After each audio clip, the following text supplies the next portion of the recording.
खतरा वाकई था, इससे इनकार नहीं किया जा सकता था।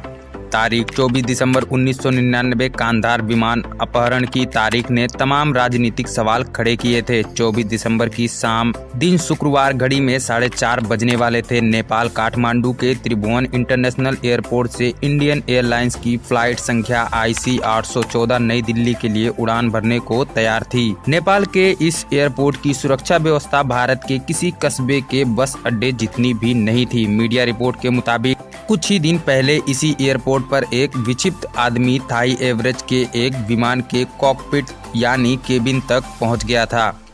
IC 814 में कुछ विदेशी यात्रियों सहित कुल 187 पैसेंजर और क्रू मेंबर सवार हुए और फ्लाइंग कमांडर कैप्टन देवीशरण ने इंदिरा गांधी एयरपोर्ट दिल्ली के लिए उड़ान भर दी।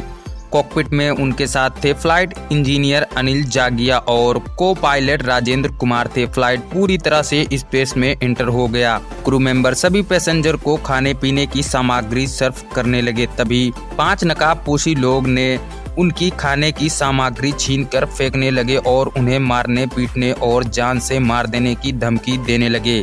इन 5 में से चीफ उर्फ इब्राहिम अख्तर पिस्टल लेकर कॉकपिट में घुसा और कैप्टन देवीशरण को गन पॉइंट पर ले लिया। बाकी 4 यात्रियों पर अपना कंट्रोल पाने के लिए जद्दोजहद करने लगे, अर्थात उन्हें मारने पीटने लगे। इस तरह इन 5 आतंकवादियों ने फ्लाइट पर पूरी तरह से अपना कंट्रोल पा लिया। देवीशरण ने चीफ हाईजैकर से पूछा, आप लोग क्या चाहते हो? जवाब में हुक्म मिला, जहाज को लखनऊ के रास्ते लाहौर ले चलो। कैप्टन देवीशरण ने हाईजैकर्स को समझाने की कोशिश की, बताया कि प्लेन में लाहौर तक का फ्यूल नहीं है। जानबूझकर विमान की रफ्तार भी कम कर दी, लेकिन बदले में जिद और धमकी मिली। जहाज को उड़ा देने की धमकी। देवीशरण के पास प्लेन का रुख लाहौर की तरफ मोड़ने के सिवा कोई रास्ता नहीं था, लेकिन लाहौर की तरफ से साफ जवाब दे दिया गया था कि आप पाकिस्तान एयर स्पेस में नहीं घुस सकते। यात्री डरे हुए थे, आगे क्या होने वाला है किसी को अंदाजा नहीं था। बस बार बार प्लेन को उड़ा देने की धमकी दी जा रही थी। अब तक भारत देश को इस विषय में कोई जानकारी नहीं थी। शाम 6:04 पर देवीशरण का मैसेज सरकार तक पहुंचा। उस समय सरकार अटल बिहारी वाजपेयी जी की थी। मैसेज में कहा गया, प्लेन हाईजैक हो चुका है और हमारे पास सिर्फ आधे घंटे का फ्यूल बचा है। कृपया हमें लाहौर उतरने की अनुमति दिलाएं, नहीं तो ये हमें मार डालेंगे। अटल बिहारी वाजपेयी जी की सरकार में तब के civil aviation minister Sharad Yadav ने मीडिया से कहा, वो सब आसमान में है और पायलट के सिवा कोई कम्युनिकेशन नहीं है। आतंकियों के पास AK-47 है या पिस्टल है, कुछ भी पक्के तौर पर नहीं कहा जा सकता। मैं कोई अंदाजा नहीं लगा सकता। फ्लाइट में जो यात्री हैं उनकी सुरक्षा हमारी पहली जिम्मेदारी है। शाम 6:30 पर इस्लामाबाद में भारतीय हाई कमीशन ने प्लेन को लाहौर में उतारने की लाहौर एयरपोर्ट से परमिशन मांगी, लेकिन इस बार भी साफ मना कर दिया गया। इसके बाद दोस्तों हुआ एक नए दौर का आरंभ, अर्थात हाईजैकर्स को जैसे तैसे करके फ्यूल के बहाने अमृतसर में लैंड करने के लिए राजी कर लिया गया देवीशरण जी के द्वारा। प्लेन काफी देर अमृतसर एयरपोर्ट के ऊपर मंडराता रहा और आखिरकार 7:01 पर लैंड हुआ। इधर सरकार चाहती थी कि प्लेन ज्यादा से ज्यादा देर तक अमृतसर में रुके ताकि हम कुछ प्लान कर सकें लोगों को बचाने के लिए। प्लेन के टायर पंचर किए जाने की सोची गई। अमृतसर पुलिस तैनात की गई। आतंकवादी पायलट्स को बार बार टेक ऑफ के लिए कह रहे थे और पायलट्स एयर ट्रैफिक कंट्रोल से ईंधन की गुहार लगा रहे थे, लेकिन दिल्ली में हाई कमांड के निर्देश थे कि प्लेन को जैसे तैसे करके अमृतसर में रोक के रखा जाए। इसके बाद ये तय किया गया कि ईंधन का एक टैंकर इस तरह खड़ा कर दिया जाए कि प्लेन को टेक ऑफ का रास्ता न मिले। हाँ, कह सकते हैं प्लेन को अमृतसर में रोकने का अच्छा प्लान था सरकार का, लेकिन ये टैंकर रवाना हुआ। अब टैंकर ड्राइवर टैंकर बहुत तेजी से प्लेन के पास ले जा रहे थे।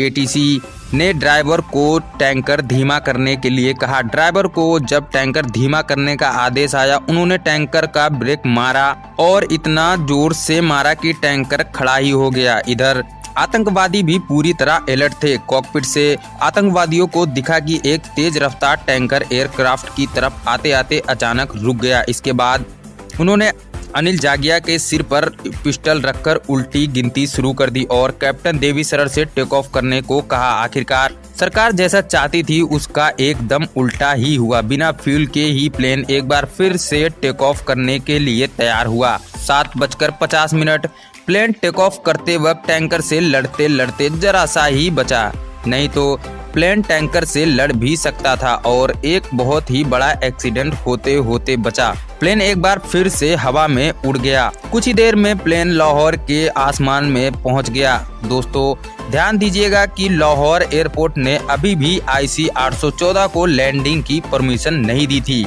जब लाहौर सुपीरियर को पता चला कि फ्लाइट यहां उतारने के सिवाय कोई और ऑप्शन नहीं बचा, तब लाहौर ने एयरपोर्ट की सभी बत्तियों को बुझा देने का आदेश दिया और सारी बत्तियां बुझा दी गई कि इस कारण भी IC 814 यहां लैंड ना करे और अगर करे तो एक्सीडेंट में प्लेन क्रैश हो जाए। लेकिन कैप्टन देवी शरण के पास और कोई दूसरा ऑप्शन नहीं था सिवाय जहाज उतारने के। तेल अब वाकई में खत्म हो चुका था, अर्थात कुछ ही मिनटों का फ्यूल प्लेन में बचा हुआ था। आखिरकार इंडिया ने लाहौर एयर ट्रैफिक कंट्रोल से परमिशन ले ली, लेकिन सिर्फ फ्यूल लेने के लिए ही बस परमिशन मिली थी। रात 10:30 पर लाहौर से फ्यूल लेकर प्लेन एक बार फिर से टेक ऑफ करना पड़ा। जहाज में 25 साल के नवयुवक रूपन कात्याल भी थे, जो कि अपनी पत्नी रचना सहगल के साथ हनीमून के बाद वापस दिल्ली लौट रहे थे। प्लेन हाईजैक होने के कुछ ही घंटे बाद उन्हें चाकुओं से वार करके मार दिया गया, सिर्फ इसलिए कि उन्हें बाथरूम जाना था और उन्होंने हाईजैकर से बाथरूम जाने की परमिशन मांगी थी। लाहौर से टेक ऑफ करने के बाद विमान काबुल होते हुए मस्कट और फिर ओमान तक गया, लेकिन कहीं लैंड करने की परमिशन नहीं मिली। आखिरकार 25 दिसंबर की सुबह करीब 3 बजे विमान दुबई में लैंड हुआ। यहाँ ईंधन भरे जाने के बदले में 26 यात्रियों को रिहा करने पर समझौता हुआ। रिहा हुए ज्यादा यात्री बीमार, वृद्ध लोग एवं औरतें और बच्चे थे। यात्रियों को भारत लाने मंत्री शरद यादव जी उसी दिन दुबई पहुंचे। साथ में रूपन कात्याल का पार्थिव शरीर भी दुबई में उतारा गया।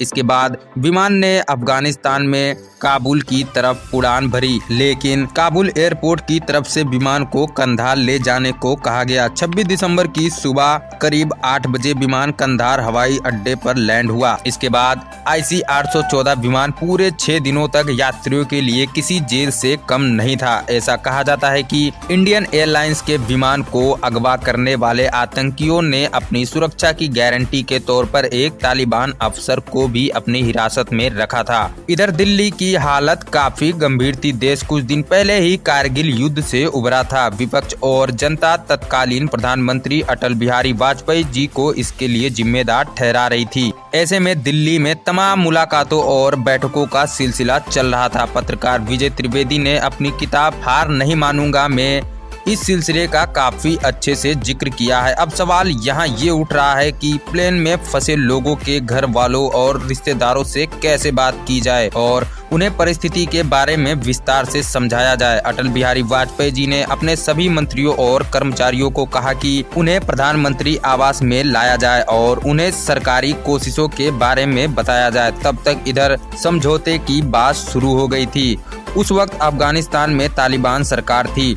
मुल्ला उमर और उनके विदेश मंत्री वकील अहमद मुतवकील बातचीत कर रहे थे। शुरुआत में बंधक यात्रियों को रिहाई के बदले देश के अलग अलग जेलों में बंद 36 आतंकियों को छोड़ने का एक आतंकवादी सज्जाद अफगानिस की लाश सौंपने और 20 करोड़ अमेरिकी डॉलर की रकम बतौर फिरौती देने की मांग की गई। मांग रखने वाला था मौलाना मसूद का छोटा भाई। इधर दिल्ली में कैबिनेट कमेटी ऑन सिक्योरिटी का कोई वरिष्ठ मंत्री रिश्तेदारों से मिलने को तैयार नहीं था। तब तत्कालीन विदेश मंत्री रक्षा मंत्री जसवंत सिंह आगे आए। कंचन गुप्ता को साथ लेकर जसवंत सिंह पहुंचे तो भीड़ ने उन्हें घेर लिया। कोई उनकी बात सुनने को तैयार नहीं था। लोग चिल्ला रहे थे, हमें हमारे रिश्तेदार चाहिए, हमें कोई फर्क नहीं पड़ता इसके बदले क्या देना पड़ेगा। यदि कश्मीर देना हो तो दे दो, कुछ भी दे दो, बस हमारे लोगों को वापस हमारे घर ले आओ। अचानक मेरा बेटा है, मेरा बेटा है चीखते चीखते कोई बेहोश होकर गिर पड़ा।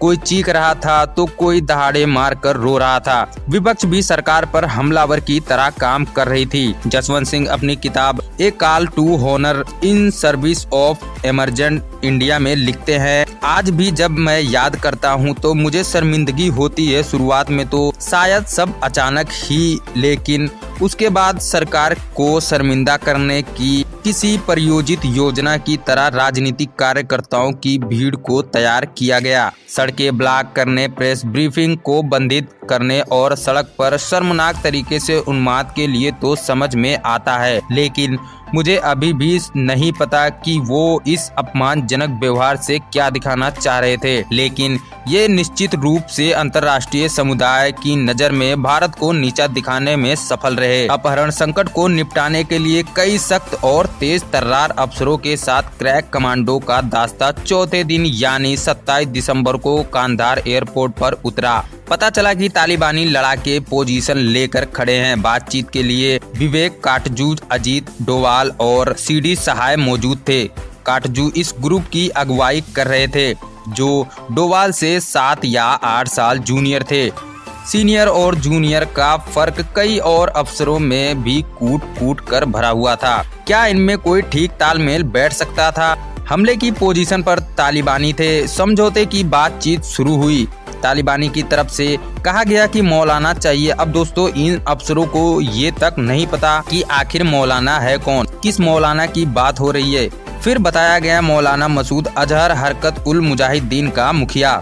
मौलाना मसूद अजहर 1994 से जम्मू जेल में बंद था। उसे 1994 में तब गिरफ्तार किया गया था जब वह अपने संगठन हरकत उल अंसार के कुछ अंदरूनी झगड़ों को वहां निपटाने आया था। मसूद अजहर को छुड़ाने के लिए एक और आतंकवादी संगठन अल फरकान 1995 में खड़ा हुआ था। हरकत उल अंसार ने फिर अगले साल 4 पर्यटकों का अपहरण कर लिया और उन्हें सहारनपुर में एक गांव में छिपा कर रखा।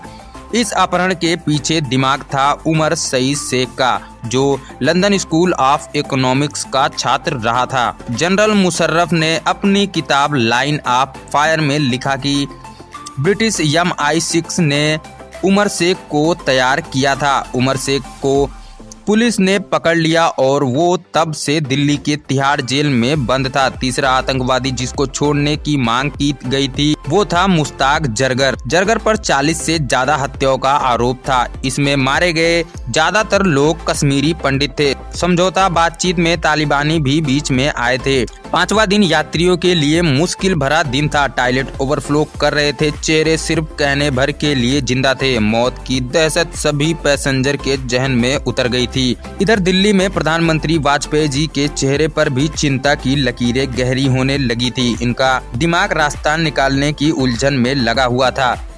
दिल्ली में उस दिन 28 दिसंबर को शास्त्री भवन में पत्र सूचना कार्यालय में जसवंत सिंह प्रेस कॉन्फ्रेंस कर रहे थे। बहुत से रिश्तेदार अचानक घुस आए। वो सभी 35 आतंकियों का नाम जानना चाह रहे थे। कोई चीखा जब मुस्तफी मोहम्मद की बेटी रूबिया के लिए आतंकवादियों को छोड़ा गया तो हमारे रिश्तेदारों के लिए क्यों नहीं? जो देना है दे दो, हमें कोई फर्क नहीं पड़ता। आपको बता दें दोस्तों, कांधार हाईजैक के पहले मुफ्ती मोहम्मद सईद को गृह मंत्री बने हुए 1 हफ्ता भी नहीं हुआ था जब उनकी बेटी रूबिया सईद को अगवा कर लिया गया था और रूबिया को छुड़ाने के लिए 5 आतंकी छोड़ने पड़े थे। सरकार में बैठक लगातार हो रही थी। कांधार से IB के मुखिया अजीत डोवाल का फोन था। सर, कुछ जल्दी कीजिए, इन सब का सब्र का बांध टूट रहा है। 28 दिसंबर को डील लगभग हो गई। 3 आतंकियों मौलाना मसूद अजहर, मुश्ताक अहमद जरगर और अहमद उमर सईद शेख को छोड़ने पर बात तय हो गई। CCS की बैठक में प्रधानमंत्री के साथ रक्षा मंत्री, गृह मंत्री, विदेश मंत्री, राष्ट्रीय सुरक्षा सलाहकार होते थे। 36 आतंकियों के बजाय 3 आतंकियों को छोड़ने का फैसला लिया गया। तो दोस्तों, यहाँ तक की जानकारी आपको कैसी लग रही है कमेंट सेक्शन में जरूर बताइएगा। दोस्तों, अब बात करते हैं फाइनल डील के विषय में। जसवंत सिंह 3 आतंकियों को मसूद अजहर, उमर शेख और मुश्ताक जरगर को लेकर खुद कांधार गए ताकि कोई स्थिति ऐसी बने जिसमें फैसला बदलना हो तो दिल्ली की तरफ रुख ना करना पड़े। जसवंत सिंह अपनी किताब में लिखते हैं, मैंने तालिबानियों की सराहना की। उन्होंने जो किया उसके लिए उनका आभार व्यक्त किया। कम से कम उन्होंने समझौते के मुद्दे पर अपहरणकर्ताओं से बातचीत को आगे बढ़ाया।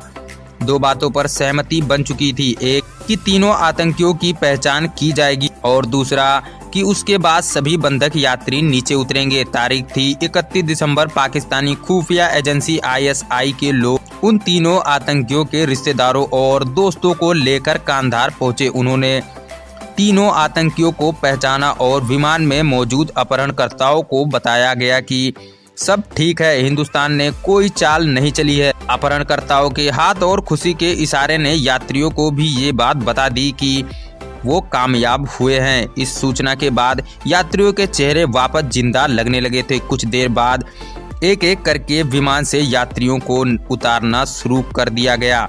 किसी को भयंकर चोटें आई थी, कोई खून से लथपथ था तो कोई लगातार कई दिनों से भूखा था। लेकिन खुशी इस बात की थी कि सभी यात्री अब सुरक्षित थे। मसूद अजहर और बाकी आतंकियों को छुड़ाने के बाद एयरपोर्ट पर पहले से खड़ी तालिबानी आतंकियों की गाड़ियां रवाना हो गई, बाद की कई आतंकी घटनाओं को अंजाम देने के लिए।